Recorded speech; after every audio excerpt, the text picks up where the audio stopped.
le discours de la direction de la CGT, et pardon, j'insiste bien sur direction, parce qu'après, ça se décline très différemment, hein, vraiment.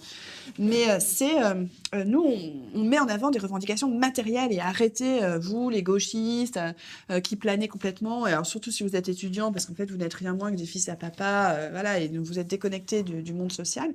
Mais du coup, outre les revendications matérielles et surtout les augmentations de salaire, le reste n'est que littérature. Et alors, il y a un exemple qui est assez fascinant, c'est des étudiants en Suède, parce qu'il y a toute une solidarité internationale et internationaliste qui se met en place, voilà, ils organisent une grande collecte de soutien aux grévistes français. Et puis, il y a un délégué qui vient de Göteborg pour apporter les fruits de cette collecte, de l'argent. Voilà. Et donc, il va à Renaud-Billancourt. Il se dit, je vais rencontrer le délégué CGT, hein, parce que c'est quand même là, Billancourt, c'est quand même le centre névralgique de la grève générale. Et là, le délégué CGT lui dit, mais on ne veut pas de votre argent. Nous, on est la classe ouvrière française, on ne veut pas de votre argent, on est tout à fait indépendants, voilà. Et puis, par ailleurs, vous êtes des romantiques, nous, on ne veut pas la révolution, on veut une augmentation de salaire, c'est ça que veulent les ouvriers. Et de ce point de vue, il y a quand même une très grande différence entre la CGT et la CFDT. Alors, la CFDT de l'époque n'a évidemment rien à voir avec la CFDT d'aujourd'hui.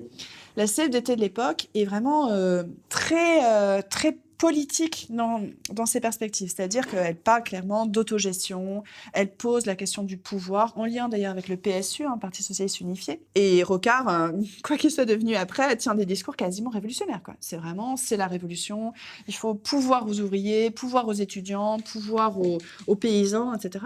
Pose des questions très concrètes sur, encore une fois, comment se déclinerait l'autogestion, comment on peut se passer de contremaître, de hiérarchie, et pourquoi pas de patron, etc. Et pour autant, il ne s'agit pas de balayer d'un revers de main les revendications dites matérielles, parce qu'encore une fois, il y a des petits salaires, c'est horrible, il y en a vraiment... les gens vivent avec de grandes difficultés. Les cadences sont extrêmement élevées. Alors maintenant, c'est devenu quasiment banal de dire cadence infernale, comme si... Bon. Mais en réalité, elles sont vraiment infernales. On travaille 50 heures, 48 heures par semaine, c'est énorme. Mais le problème, c'est que la CGT ne va pas aller jusqu'au bout, y compris de ses revendications matérielles et de leur défense, notamment lors des discussions de Grenelle. Parce que en fait, il y a plein d'éléments qui ne sont pas du tout évoqués à Grenelle. La baisse du temps de travail, l'âge de la retraite, la question justement des conditions de travail, la question de ses cadences, etc.